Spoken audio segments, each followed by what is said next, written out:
എല്ലാവർക്കും ചോറ്റുപാത്രം കുക്കിംഗ് വ്ളോഗിലേക്ക് ഒരു വലിയ സ്വാഗതം. ഇത് നമ്മൾ ഒരു ഓലനാണ് തയ്യാറാക്കാൻ പോകുന്നത്. അതും മത്തങ്ങ വെച്ചിട്ടുള്ളൊരു ഓലൻ. അപ്പോൾ ഇതിന് വേണ്ടിയിട്ട് ഞാൻ മത്തങ്ങയും പിന്നെ അതിൻ്റെ കൂടെ ചുമന്ന പയറും പച്ചപ്പയറും ചേർക്കുന്നുണ്ട് കേട്ടോ. അപ്പോൾ അത് 1/2 കപ്പ് ചുമന്ന പയർ എടുത്തിട്ട് ഞാൻ വേവിച്ച് വെച്ചിട്ടുണ്ട്. അപ്പോൾ ഇതിൻ്റെ പയറിൻ്റെ അളവ് 1/2 കപ്പിൽ താഴെ എടുത്താലും കുഴപ്പമില്ല, പക്ഷെ 1/2 കപ്പിൽ കൂടണ്ട. അതിന് ഞാൻ ഒരുവിധം നന്നായിട്ട് തന്നെ വെന്തിട്ടുണ്ട്. ഒരുപാട് അങ്ങനെ അവിഞ്ഞ് പോകണ്ട കേട്ടോ. കണ്ടോ, ഈ ഒരു കുറച്ച് നല്ലോണം വെന്തതും പിന്നെ കുറച്ച് അധികം വേവാത്തതുമായിട്ടൊക്കെ കിടക്കണേ. അപ്പോൾ നമ്മൾ ഇനിയും കുക്കറിലിട്ടിട്ട് അധികം നേരം വേവിക്കില്ല. അപ്പോൾ അതുകൊണ്ട് ഈ ഒരു വേവിൽ നിന്നാൽ മതി. അതിനകത്തേക്ക് ഞാൻ ഒരു 200 ഗ്രാം മത്തങ്ങയും ഒരു 5 പച്ചപ്പയറും കൂടിയും ഇവിടെ നുറുക്കി വെച്ചിട്ടുണ്ട്. അപ്പോൾ മത്തങ്ങ കുറച്ച് കഷ്ണങ്ങൾ ഞാൻ ചെറുതായിട്ട് നുറുക്കിയിട്ടുണ്ട്, കുറച്ച് വലുതായിട്ട് നുറുക്കിയിട്ടുണ്ട്. അപ്പോൾ ചെറിയ കഷ്ണങ്ങൾ നമ്മളൊരു കുക്കറിലൊരു വിസിൽ വയ്ക്കുമ്പോൾ അതങ്ങ് വെന്തുടഞ്ഞു പോകും. വലിയ കഷ്ണങ്ങൾ നമ്മൾക്ക് അങ്ങനെ തന്നെ കിട്ടുകയും ചെയ്യും. പിന്നെ എടുത്തിരിക്കുന്നത് നമ്മുടെ പച്ചപ്പയറുണ്ടല്ലോ, വള്ളിപ്പയർ, അതിനെയാണ് ഒരു 5 എണ്ണം എടുത്തിട്ടുള്ളൂ. അതിനെ ഇതുപോലെ നുറുക്കിയിട്ടിട്ടുണ്ട്. അപ്പോൾ ഇതും കൂടി ഞാൻ ചേർത്ത് കൊടുക്കുകയാണ്. പിന്നെ ഇതിലേക്ക് നാളികേരത്തിൻ്റെ 2ാം പാൽ ഒഴിച്ചിട്ടാണ് ഇനി ഇതിനെ ഈ മത്തങ്ങേനെയും പച്ചപ്പയറിനെയും ഞാൻ വേവിക്കാൻ പോകുന്നത്. അപ്പോൾ 2ാം പാലിൻ്റെ അളവെന്ന് പറഞ്ഞു കഴിഞ്ഞാൽ ഞാൻ 1/2 മുറി നാളികേരം എടുത്തിട്ട് അതിൽ നിന്ന് കിട്ടിയ 1ാം പാലും 2ാം പാലാണ് യൂസ് ചെയ്യുന്നത്. അപ്പോൾ 1/2 കപ്പ് വെച്ചിട്ട് മതി 2 പാലും, 2ഉം കൂടി 1 കപ്പ് മതി. അപ്പോൾ ഞാനിത് ആവശ്യത്തിന് ഒഴിച്ചു കൊടുത്തിട്ട്, അപ്പോൾ കറിയുടെ ഒരു എന്താ പറയുക, ടെക്സ്ചർ എങ്ങനെ വേണമെന്നനുസരിച്ചിട്ട് നിങ്ങൾക്ക് പാലിൻ്റെ അളവ് കൂട്ടേ കുറയ്ക്ക് ചെയ്താൽ മതി കേട്ടോ. അപ്പോൾ ഇതൊരു 1/2 കപ്പ് പാലുണ്ടായിരുന്നു, 2ാം പാൽ എടുത്തത്. അപ്പോൾ അത് അതിനകത്തേക്ക് ഞാൻ ഒഴിച്ചിട്ടുണ്ട്. ഇപ്പോൾ ഇതിനകത്തേക്ക് ഞാൻ പച്ചമുളകോ ഉപ്പൊന്നും ചേർക്കുന്നില്ല. ഇതിനെ നമുക്ക് ഒറ്റ വിസിൽ വെച്ചിടുക. അപ്പോൾ അത് എളുപ്പത്തിന് വേണ്ടിയിട്ടാണ് ഇങ്ങനെ ചെയ്യണത്.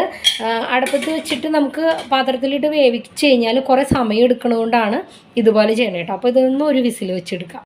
അപ്പോൾ നമ്മുടെ ഓലനുള്ളത് ഞാൻ ഒറ്റ വിസിൽ വെച്ചിട്ട് എടുത്തിട്ടുണ്ട്. ഒരുപാട് നേരമായിട്ട് അടിച്ച് കഴിഞ്ഞാൽ മത്തങ്ങ അങ്ങോട്ട് വെന്ത് പേസ്റ്റ് പോലെ ആയിപ്പോവും. അപ്പോൾ അതിനൊറ്റ വിസിൽ വെച്ചിട്ട് ആ എയർ പോയി കഴിയുമ്പോൾ തുറക്കുക. അതിന് ഞാനൊരു പാത്രത്തിലേക്ക് മാറ്റിയിട്ട് ഒന്ന് തിളപ്പിക്കാൻ വെച്ചിട്ടുണ്ട്. അപ്പോൾ ഇതിൻ്റെ ടെക്സ്ചർ, അതായത് ചാറ് എത്ര വേണമെന്നനുസരിച്ചിട്ട് അത് തിളപ്പിച്ച് വറ്റിച്ചാൽ മതി. ഞാനപ്പോൾ ഇതിനകത്തേക്ക് ഇപ്പോൾ ഈ ഒരു ലെവലിലാണ് അതിൻ്റെ തേങ്ങാപ്പാൽ ഇരിക്കുന്നത്. അപ്പോൾ ഞാൻ ഒരു 1/2 കപ്പ് നല്ല കുറുകിയ 1ാം പാൽ ഇതിനകത്തേക്ക് ചേർത്ത് കൊടുക്കുകയാണ്. അതിന് മുന്നായിട്ട് എരിവിന് വേണ്ടിയിട്ട് പച്ചമുളക് ഇട്ട് കൊടുക്കുന്നത്. അപ്പോൾ ഞാൻ ആദ്യം പച്ചമുളക് ഇടാഞ്ഞ എന്താണെന്ന് വെച്ചാൽ കുക്കറിലിട്ട് അടിക്കുമ്പോൾ പച്ചമുളക് നന്നായിട്ട് വെന്തിട്ട് ഭയങ്കരമായിട്ട് എരിവാകും. അപ്പോൾ ഓലൻ എന്ന് പറയുമ്പോൾ ഒരുപാട് അങ്ങോട്ട് എരിവ് കഴിച്ച് കഴിഞ്ഞാൽ നമുക്ക് കഴിക്കാൻ ബുദ്ധിമുട്ടായിരിക്കും. അപ്പോൾ അതുകൊണ്ട് ഞാൻ ഇപ്പോഴാണ് പച്ചമുളക് ഇട്ട് കൊടുത്തത്. ഇനി ഇതിനകത്തേക്ക് ആവശ്യത്തിനുള്ള ഉപ്പും കൂടി ചേർത്ത് കൊടുക്കാം.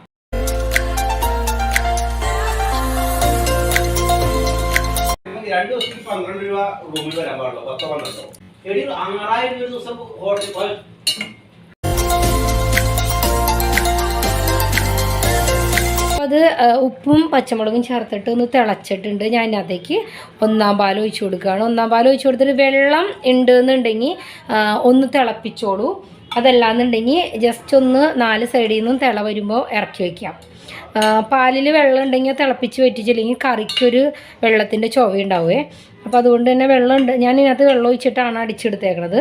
അപ്പോൾ അതുകൊണ്ട് ഞാനൊന്ന് തിളപ്പിക്കുന്നുണ്ട്. ഒരു മീഡിയം ഫ്ലെയിമിൽ വെച്ചിട്ടാട്ടോ തിളപ്പിക്കുന്നത്. അപ്പോൾ ഇതാ നമ്മുടെ ഓലൻ ഞാനൊന്ന് തിളപ്പിച്ചു, കാരണം പാലിൽ കുറച്ച് വെള്ളം ഉണ്ടായിരുന്നു. റെഡി ആയിട്ടുണ്ട്. ഞാൻ തീ ഓഫ് ചെയ്യാണ്. ഇനി ഇതിനകത്തേക്ക് കുറച്ച് കറിവേപ്പിലയും പച്ച വെളിച്ചെണ്ണയും മാത്രം ഒഴിച്ചു കൊടുത്താൽ മതി. നമ്മുടെ അങ്ങനെ മത്തങ്ങ പയർ ഓലൻ റെഡി ആയിട്ടുണ്ട്. അപ്പോൾ എല്ലാവരും ഈ വിഷുവിനെ ഒന്ന് ട്രൈ ചെയ്ത് നോക്കിക്കോളൂ. ഈസിയാണ്, വളരെ ടേസ്റ്റിയാണ്. വിഷുവിന് സദ്യക്ക് മാത്രമല്ല കേട്ടോ, ഇടയ്ക്കൊക്കെ ഉണ്ടാക്കി കഴിക്കാം. അപ്പോൾ നമുക്ക് പുതിയൊരു വീഡിയോയിലൂടെ വീണ്ടും കാണാം. എല്ലാവർക്കും വീഡിയോ ഇഷ്ടമായെന്ന് വിചാരിക്കുന്നു. നിങ്ങളുടെ അഭിപ്രായങ്ങൾ കമൻറ്റ് ബോക്സിൽ അറിയിക്കുക. എല്ലാവർക്കും ഒരു നല്ല ദിനം. നന്ദി, നമസ്കാരം.